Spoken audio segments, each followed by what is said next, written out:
of my tears.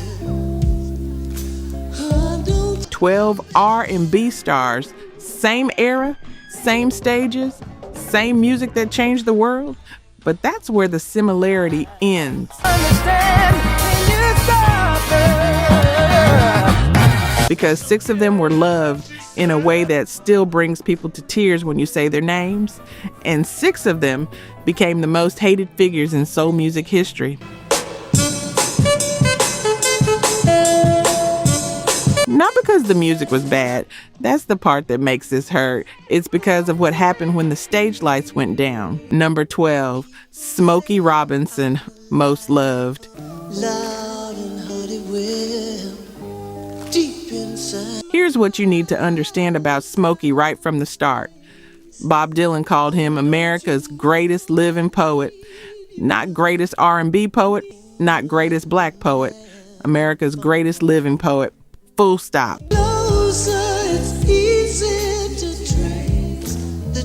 And Dylan wasn't being dramatic. Smokey wrote The Tracks of My Tears in 1965. He wrote My Girl for the Temptations. He gave Motown its first million-selling record with Shop Around in 1960.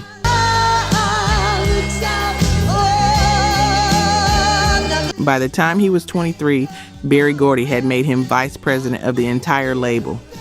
But here's what made Smokey different from every other hit maker at Motown.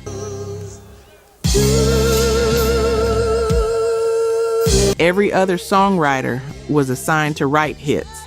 Smokey wrote about the way love actually feels, the ache of it, the tenderness, the messy complexity of wanting someone who might not be good for you, but you can't walk away.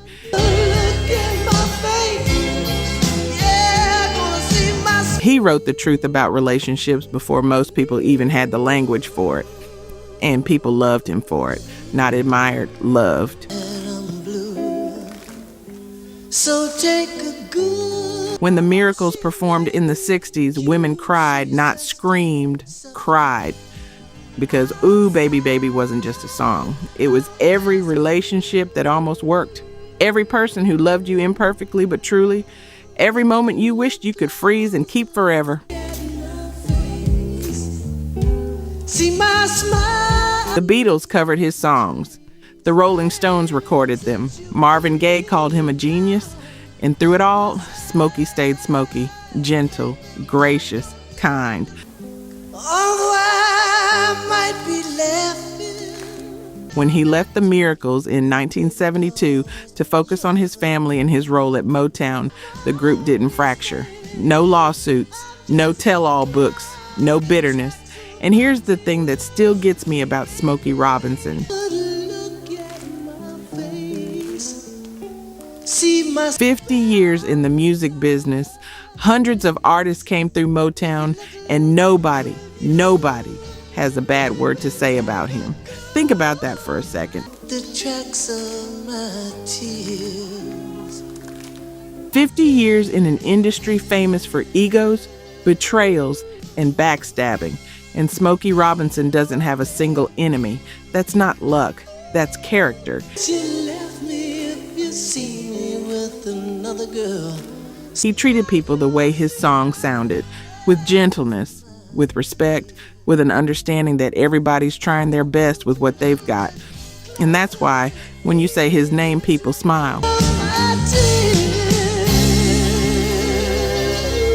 Because Smokey Robinson reminds us that you can be brilliant without being cruel. You can be successful without stepping on people to get there. You can write about heartbreak for 50 years and still believe in love. Easy to trace the tracks of my tears. That's who Smokey Robinson is, still to this day. People say I'm the life of the party. Number 11, Diana Ross, Most Hated. Before we go any further, let's be clear about something. Diana Ross is one of the greatest vocalists in R&B history. The Supremes had 12 number one hits. She sold over 100 million records worldwide. She's been nominated for Oscars, Grammys, Golden Globes, the woman is a legend. If you should fall short of your desires, remember life. But when Florence Ballard died in 1976, Florence, who founded the Supremes, who gave them their name, who recruited Diana in the first place, Diana showed up at the funeral and people booed her. At a funeral, they booed her. And if you know the story, you understand why. I know you must follow the sun, wherever it leads. But Florence Ballard started the Supremes in 1959. She recruited Mary Wilson. She brought in Diana Ross. She gave them the name. And for the first few years, Florence sang lead on most of their songs. I told you the day I set you free. She had the big voice, the Etta James power, the Aretha Franklin soul. Then Berry Gordy fell in love with Diana, and everything changed. By 1963, Diana was singing lead on everything. By 1966, the group wasn't the Supremes anymore. It was Diana Ross and the Supremes. By 1967, Florence was out, fired from the group she created. And here's the part that still breaks people's hearts. If you need me. Florence didn't just lose the group. She lost everything. Depression, alcoholism, poverty. She went from performing at the White House to living on welfare with 3 kids. I know. She died at 32 from a heart attack, broken, forgotten. Meanwhile, Diana became a superstar. Solo career, movie roles, the world at her feet, and people never forgave her for it. Sweet, one guarantee, you'll always have me. Fair or not, and maybe it isn't entirely fair, Diana became the symbol of ambition that forgets where it came from, the friend who steps over you to get to the top, the star who shines so bright she casts everybody else into shadow.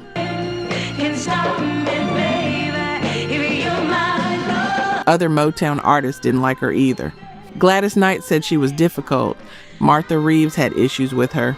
Mary Wilson wrote 2 books about the pain of watching Diana and Berry push Florence aside. You'll always have me. And if you should miss my love. There's even footage from the Motown 25 TV special in 1983 where Diana physically pushes Mary Wilson away from the microphone on live television in front of millions of viewers. Berry Gordy has that footage locked away in a vault. On that you can depend and never worry. And look, Diana's talented. Nobody disputes that. Her voice on Ain't No Mountain High Enough is pure magic. I'm Coming Out changed people's lives. She earned every bit of her success. But talent doesn't erase how you treat people. And when you're standing at Florence Ballard's funeral and people are booing you, that's not about jealousy. That's about heartbreak. That's the thing about being loved versus being hated in this business. It's not about the music. The music was never the problem. It's about who you were when the microphones turned off. And Diana Ross taught us that you can have all the success in the world and still be remembered for what you took from someone else.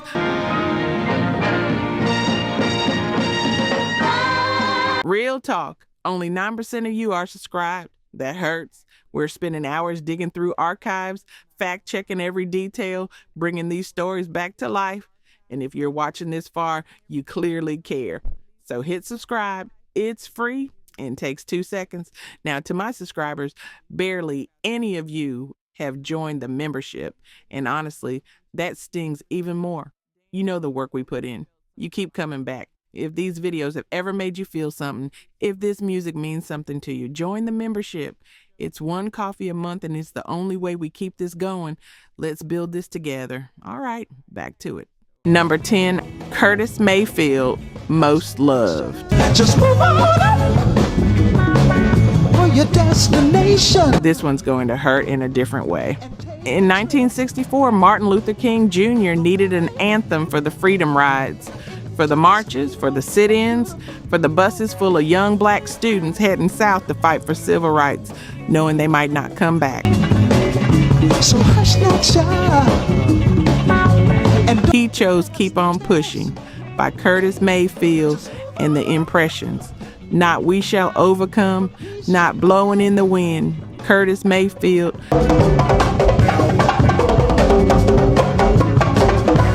Andrew Young, who worked directly with Dr. King, who became a congressman and UN ambassador, said Curtis had the spiritual power of Martin Luther King in his voice, that Curtis didn't just write songs, he wrote prophecy. For a greater day. And if you've ever heard People Get Ready, you know exactly what that means. People Get Ready became the unofficial anthem of the civil rights movement.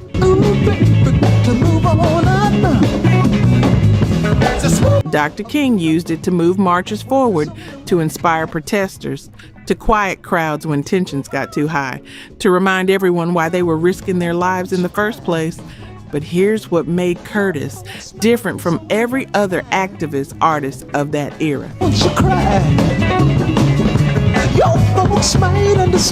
He never preached at you. He never made you feel like you were being lectured to. Curtis said it himself. I was capable of saying these things without making a person feel as though they're being preached at. That's why people loved him. Though you may find from time to time, he gave you the truth wrapped in beauty, in melody, in hope that didn't ignore reality but believed in something better anyway. We're a winner.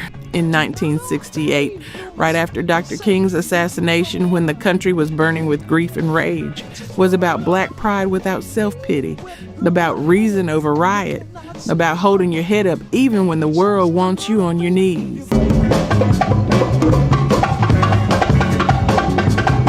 Superfly in 1972 was about the drug epidemic in a way that didn't glorify or condemn the people caught in it. It showed the pain, the survival, the impossible choices people make when the system's already decided you don't matter. He saw the world clearly, and he loved people anyway. Chuck D from Public Enemy said it best. Curtis Mayfield is the man whose music moved the movement, not just provided a soundtrack, moved it, changed it, made it possible. By and by. Just move on. And then in 1990, Curtis was performing at an outdoor concert in Brooklyn when stage lighting equipment fell on him during a storm, crushed his spine, paralyzed him from the neck down. Into the steeple of beautiful people where there's only one. He spent the last 9 years of his life in a wheelchair, couldn't play guitar, could barely breathe without assistance. Every album he recorded after that, he had to sing lying flat on his back, taking breaks between lines to catch his breath. For a greater day. But he kept recording, kept writing, kept believing in the power of music to change hearts. That's who Curtis Mayfield was. Even when life broke him, and I mean literally broke his body, he kept trying to lift everybody else up. He died in 1999, and the entire music world mourned, because losing Curtis felt like losing a piece of your own soul, like losing proof that kindness and genius can exist in the same person.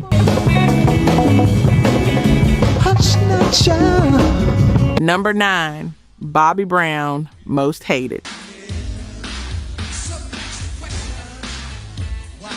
I know some of you just tensed up reading the name, because Bobby Brown became the most hated man in R&B for one reason. Whitney Houston, when Whitney died in 2012, found in a bathtub at the Beverly Hilton, drugs in her system. One day before the Grammys, the world needed someone to blame, and they chose Bobby.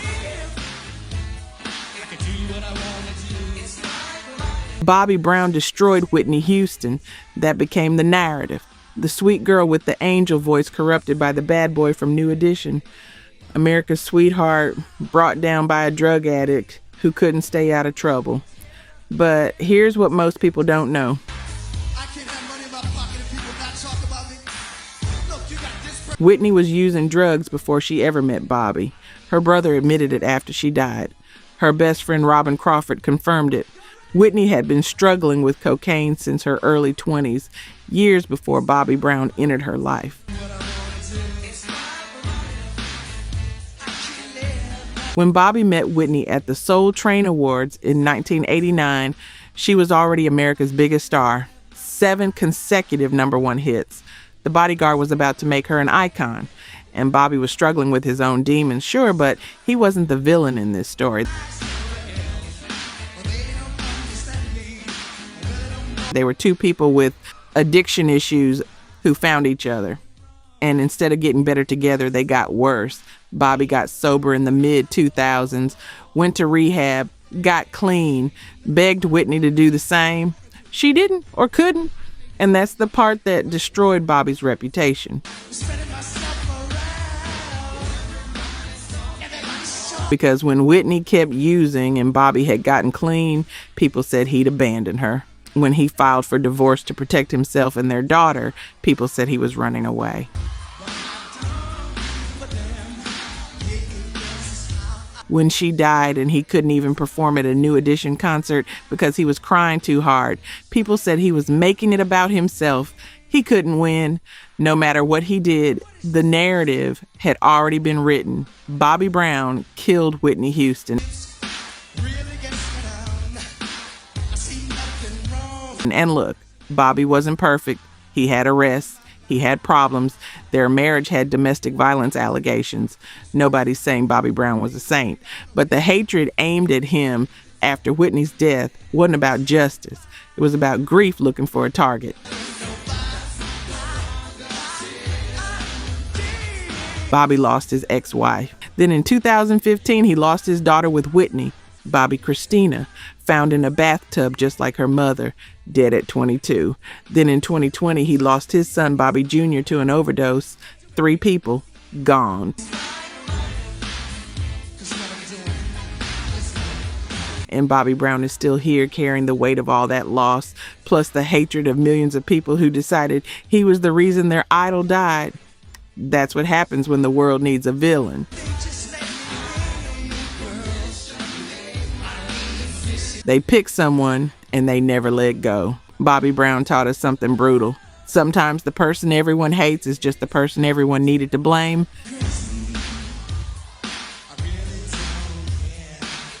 Number 8, Stevie Wonder, Most Loved.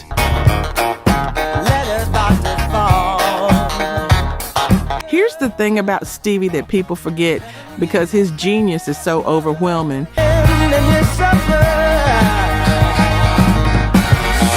He was 11 years old when he signed to Motown, blind since birth, and Berry Gordy nicknamed him Little Stevie Wonder, because even at 11, the kid was already a wonder.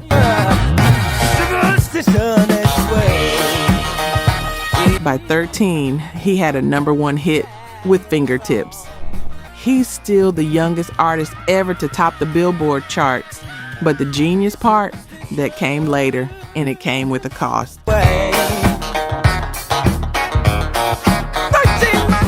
When Stevie turned 21 in 1971, his Motown contract expired. And instead of just re-signing like every other artist on the label, Stevie did something no black musician had ever done before.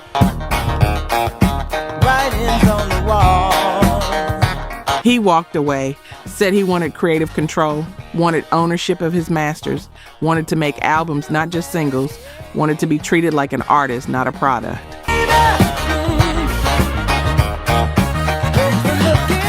Motown panicked. Berry Gordy flew to meet him, offered him everything, and Stevie negotiated a deal that changed the entire music industry.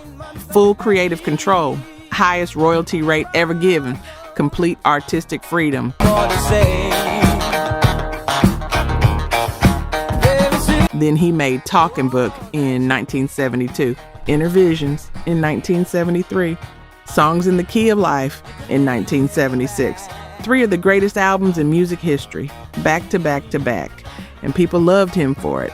Not just for the music, though. The music was transcendent, but for what he represented. Because Stevie Wonder proved that you could be commercially successful and artistically uncompromising. You could have #1 hits and make concept albums about social justice. You could play every instrument, produce every track, and still make music that felt effortless and joyful.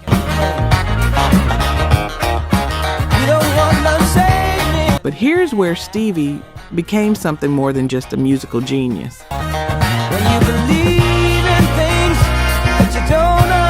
In 1980, he wrote Happy Birthday. Catchy song, sweet melody. Kids still sing it at birthday parties, but Stevie didn't write it for birthdays. He wrote it as a protest song to make Martin Luther King Jr.'s birthday a national holiday.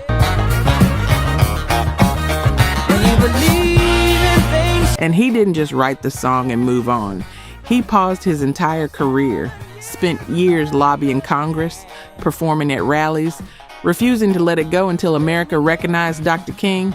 It took until 1986, but he won. That's who Stevie Wonder is. A man who uses his platform not just to entertain, but to change the world. He campaigned against apartheid in South Africa, got himself banned from the country. He performed for disability rights because he knows what it's like to be underestimated. He sang for Barack Obama's inauguration because he lived long enough to see a black president and he wanted to celebrate that miracle. And through all of it, 50 plus years in the music industry, Stevie Wonder has remained humble, gracious, kind, grateful. People love Stevie Wonder because he's proof that genius doesn't require cruelty. That success doesn't require stepping on people, that you can be the most talented person in the room and still treat everyone with respect. In 2014, President Obama gave Stevie the Presidential Medal of Freedom.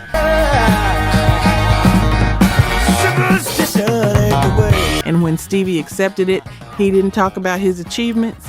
He talked about his mother, about the people who believed in him, about using music to make the world a little bit better.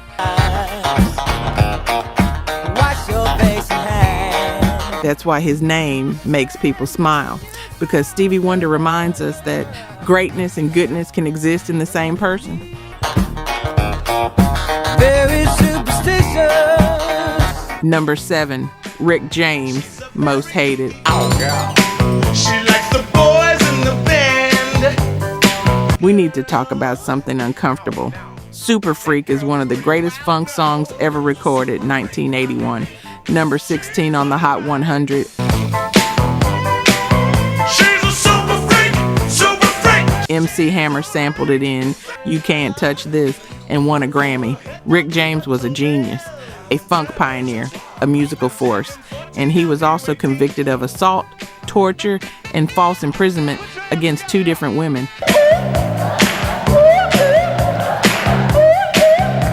That's the reality we have to sit with. Both things are true. The music was brilliant, and the man did terrible things. In 1991, Rick James and his girlfriend Tanya Hijazi picked up a 24-year-old woman named Frances Alley at a party. Yeah. Hey, hey, hey, hey. Brought her back to Rick's house. And for 6 days, they held her captive, tied her to a chair, burned her with a hot crack pipe, forced her into sexual acts. Then in 1992, while out on bail for that case, Rick and Tanya did it again. Super freak, super freak. She's a very special gift. This time to Mary Sauger, a music executive. Beat her for 20 hours in a hotel room, left her unconscious. Rick James was convicted in 1993, sentenced to 5 years in prison, served 2. And here's the part that makes this even more complicated. During his trial, Rick fell asleep in court while Mary Sauger testified about the beatings. Fell asleep and started snoring. That's not mental illness. That's not addiction. That's complete disregard for the humanity of the women he hurt. When Rick got out of prison in 1996, he tried to make a comeback. Released an album, did interviews, VH1 even did a behind the music documentary where he talked about his struggles with crack cocaine like it was just another chapter in his life story. When I get there, she's got incense, wine, and candles. It's such a And then Dave Chappelle put him on Chappelle's Show in the early 2000s. The Rick James sketch, Charlie Murphy talking about Rick being crazy on cocaine. "I'm Rick James, bitch," became a catchphrase. freak. She's super freaking out. Everybody's And suddenly Rick James was funny again. Not a convicted violent offender, just a wild character, a meme. That's what makes the hatred toward Rick James so complicated. put those hands together. Because the music world wanted to forgive him, wanted to separate the artist from the crimes, wanted to pretend the cocaine made him do it so they could keep enjoying Super Freak. But you can't separate those things. You shouldn't. It's such a freaky scene. Blow, Danny. Rick James died in 2004 from heart failure, combination of drugs and diabetes. And when people talk about his legacy now, they focus on the music, the funk, the influence on hip hop. Oh, no. That girl is pretty wild, no. But Francis Alley and Mary Sauger are still living with what he did to them. And that's the part we can't forget just because we like the song.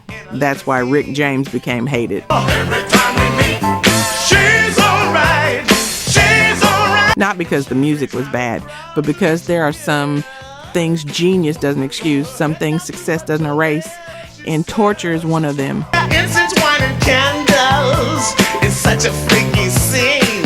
After this, things get even more complicated because the next 5 artists we're talking about, loved and hated, show us that the line between those two isn't always clear. She's alright. That girl's alright with me. That sometimes the same person can be both hero and villain. That legacy is messier than we want it to be. She's a very kinky girl. Number 6, Marvin Gaye, Most Loved. And the first thing you need to know about Marvin is that What's Going On almost didn't exist. In 1970, Marvin was done. His duet partner Tammy Terrell had just died from a brain tumor at 24. They'd been singing together for 3 years. Ain't no mountain high enough. You're all I need to get by. And watching her deteriorate on stage broke something in Marvin. He didn't want to perform anymore, didn't want to make love songs, didn't want to be the Prince of Motown. Then Obie Benson from the Four Tops brought him a song called What's Going On. It was about Vietnam, about police brutality, about the world falling apart. Berry Gordy hated it, said it was too political, said Motown didn't do protest music, told Marvin not to record it. Marvin recorded it anyway, released it in January 1971, and it became the most important R&B album ever made. Because What's Going On wasn't just music, it was a mirror, a question, a plea. Brother, brother, brother, there's far too many of you dying. That line hit different in 1971. Vietnam was still raging. The National Guard had killed 4 students at Kent State. The Black Panthers were being targeted by the FBI. The country was tearing itself apart. And Marvin wasn't angry, he was heartbroken. That's what made What's Going On different from every other protest album. Marvin didn't yell, he asked, he pleaded, he tried to understand. The album sold over 2 million copies, spent 58 weeks on the charts, changed the entire direction of soul music, and people loved Marvin for it, loved him for saying what they were feeling. For making sadness sound like hope, for believing that music could heal wounds that politics kept opening. But here's the tragedy.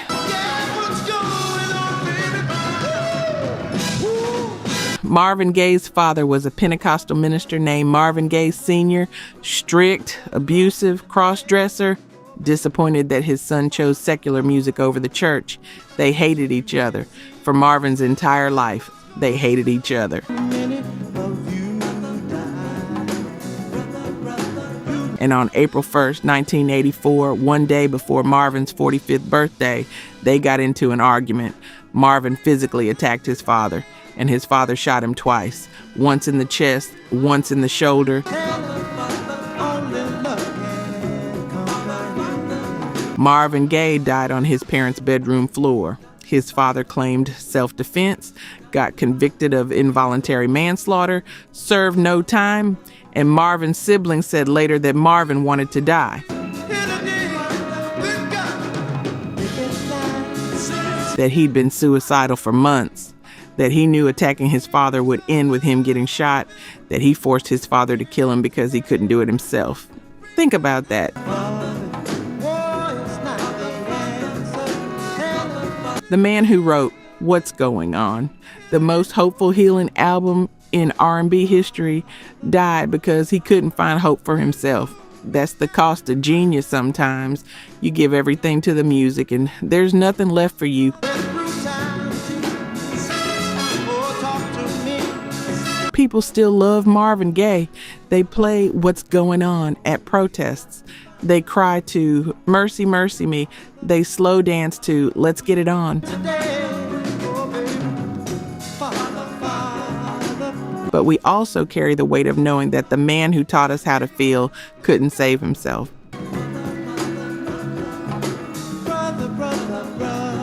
Number 5, Ike Turner, Most Hated. There's no way to soften this. Ike Turner pioneered rock and roll. His 1951 recording of Rocket 88 is considered the first rock song ever made. He discovered Tina Turner. He created the Ike and Tina Turner Revue, one of the most electrifying live acts of the 1960s. And he beat Tina so badly, so consistently for so many years that his name became synonymous with domestic violence. When Tina Turner escaped, and that's the right word, escaped, in 1976, she left with 36 cents in her pocket and a mobile gas card. She crossed a freeway on foot to get to a hotel. She was running for her life. And when she finally told her story, first in her 1986 autobiography, then in the 1993 movie, What's Love Got to Do with It, people believed her because everyone who'd been around Ike and Tina already knew. Ike used a shoe stretcher to beat her in the head, broke her jaw, burned her with cigarettes, threw hot coffee in her face, giving her third-degree burns, used her nose as a punching bag so many times she could taste blood running down her throat when she sang. And the worst part, he made her perform anyway, made her go on stage with bruises she covered with makeup, made her smile and sing Proud Mary while she was in physical agony. Tina said it herself. Sometimes she'd force herself to perform even after being beaten because the show was her only escape from him. That's not a complicated legacy. That's not separating the art from the artist. That's a man who used his talent as a weapon to control and hurt someone. When Ike died in 2007, the music world tried to remember his contributions to rock and roll, tried to focus on Rocket 88 and his guitar playing and his influence on music. But you can't. You can't talk about Ike Turner without talking about what he did to Tina, because she spent the rest of her life recovering from him. She had PTSD, nightmares. She said even in the 2000s, 30 years after leaving him, she'd wake up terrified. And Ike, He never apologized, never took real responsibility. In interviews, he'd say things like, "Yeah, I hit her, but I didn't hit her more than the average guy beats his wife." That's who Ike Turner was, a musical genius, a pioneer, and a monster.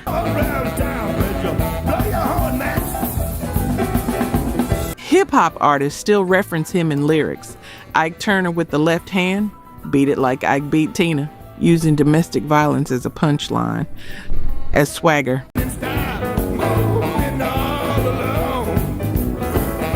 And every time someone does that, it reminds us that we still haven't learned, that we still want to separate the genius from the violence, that we're still willing to forgive men their worst crimes if the music was good enough. Ike Turner taught us that talent doesn't absolve you, that influence doesn't erase harm, that some things, like destroying someone's life, stay with you forever. Number 4, Al Green, Most Loved. Al Green. And this story starts in 1974 when Al was the biggest R&B star in the world.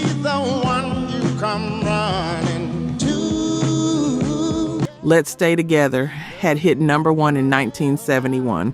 I'm Still in Love with You. Look What You Done for Me. Al Green couldn't miss.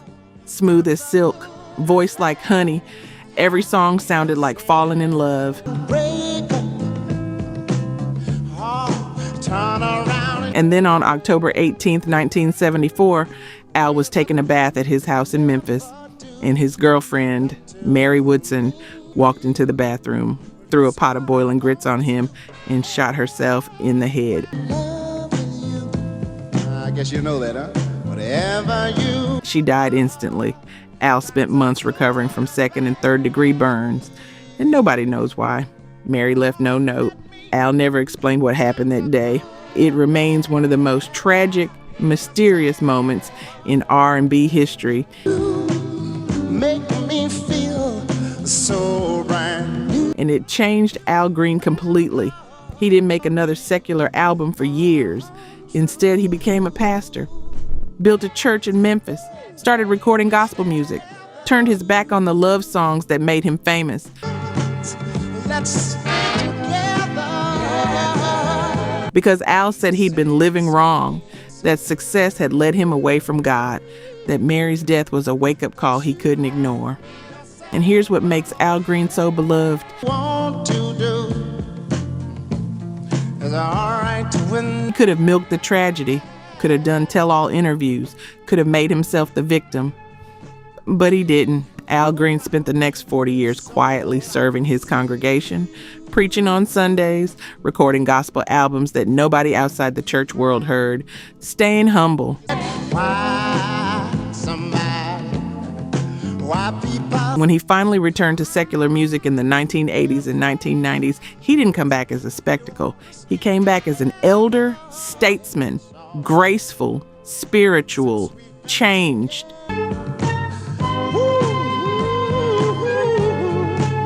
People love Al Green because he showed us that redemption is real, that you can face tragedy and let it transform you instead of destroy you. That fame doesn't have to corrupt you if you remember who you are.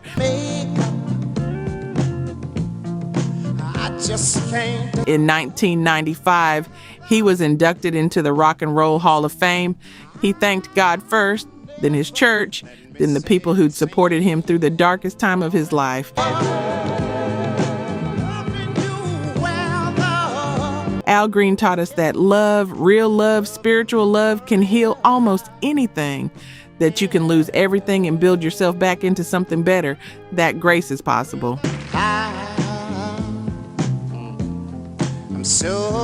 Number 3, James Brown, Most Hated.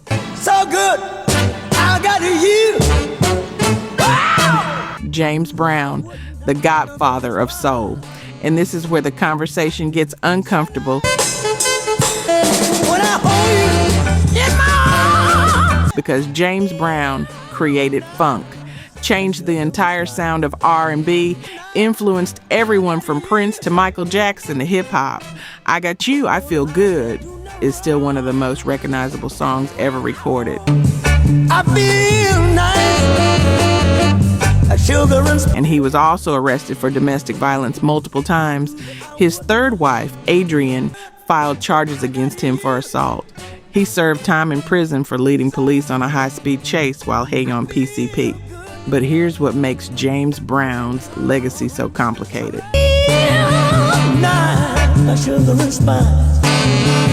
He was also Mr. Dynamite, the hardest working man in show business, a black man who demanded respect and ownership in an industry that wanted to exploit him. He said, say it loud, "I'm black and I'm proud," in 1968 when that was dangerous.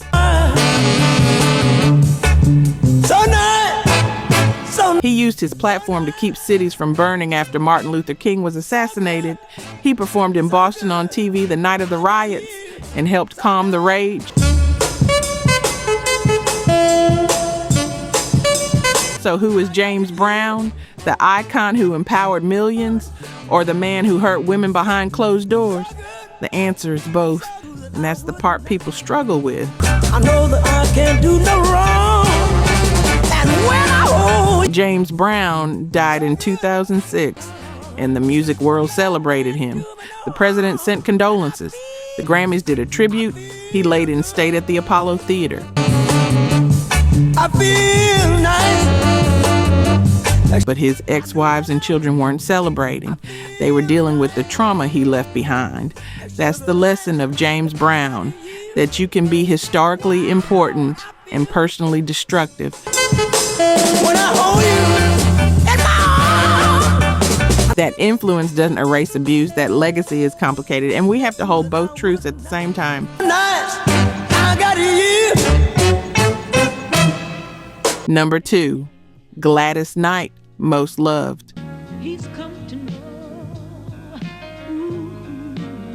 Gladys Knight, the Empress of Soul. And here's what you need to know about Gladys from the start.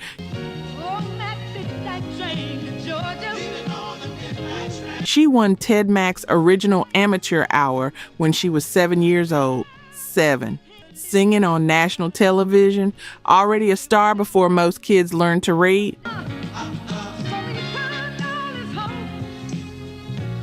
By the time she formed Gladys Knight and the Pips with her brother and cousins in the late 50s, she was a seasoned professional. And over the next 3 decades, she became one of the most respected voices in R&B. Midnight Train to Georgia, Neither One of Us, If I Were Your Woman.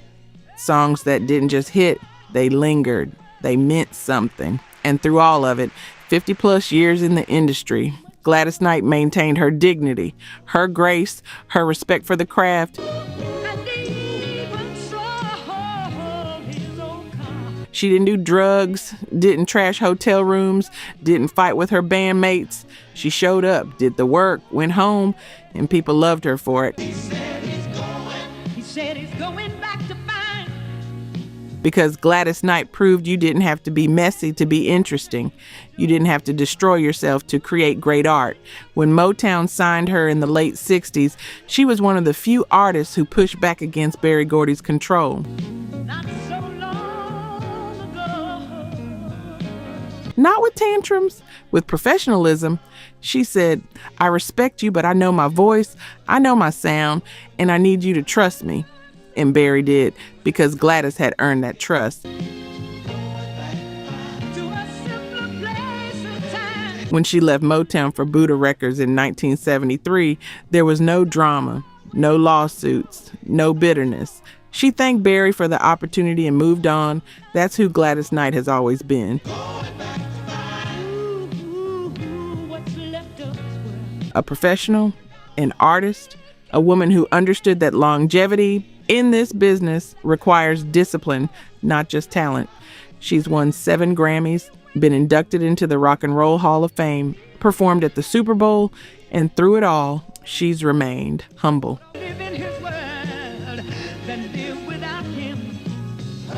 Gladys Knight taught us that you can be powerful without being loud. that you can be successful without being ruthless, that grace and greatness can exist in the same person. He said it would. I was leaving. Number 1, Sam Cooke, Most Loved. Ever since it's been a long. We're ending with Sam because his story shows us that being loved doesn't protect you, that genius doesn't keep you safe, that sometimes the world takes the best of us before we're ready to let them go. Change gonna come. Oh, yes it will. Sam Cooke was the first black artist to own his own record label, the first to maintain control over his publishing, the first to prove that black musicians could be businessmen, not just performers. But he winds up knocking me. He wrote You Send Me at 19. Started with gospel music, then crossed over to pop and became one of the biggest stars of the early 1960s. Smooth, sophisticated, brilliant. And then on December 11th, 1964, Sam Cooke was shot and killed by a motel manager in Los Angeles. He was 33 years old. The official story is that Sam was drunk, tried to assault a woman, and the motel manager shot him in self-defense. Case closed. Justifiable homicide. I go to the moon. But that story never made sense. Sam Cooke was found wearing nothing but a sports jacket and shoes. His clothes were missing. His money was missing. And the woman he was supposedly with changed her story multiple times. A long time coming, but I know. The black community didn't believe it then, still doesn't believe it now. They think Sam Cooke was set up, that he was killed because he was too powerful, too independent, too successful, that he threatened the white-controlled music industry by proving black artists could own their own careers. I was born by the river. We'll never know the truth. The investigation was rushed, the case closed too quickly, and Sam Cooke died with more questions than answers.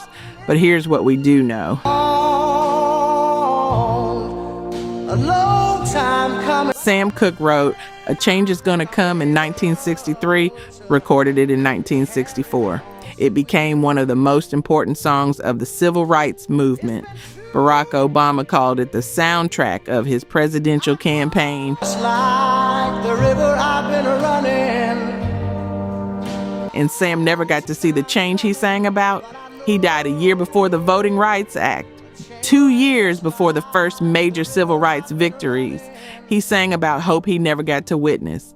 That's the tragedy of Sam Cooke. As for long. He believed in progress, in justice, in the power of music to change hearts. And the world took him before he could see any of it come true. When Sam died, the entire music world mourned. Change gonna come. Oh, yes it will. Aretha Franklin sang at his funeral. Thousands of people lined the streets. Ray Charles said it felt like losing a brother, because Sam Cooke wasn't just a singer. He was a pioneer, a businessman, a symbol of what black excellence could look like in America. A change gonna come. Oh. And his death reminds us that being loved isn't armor, that talent isn't protection, that sometimes the world takes our heroes before their work is done.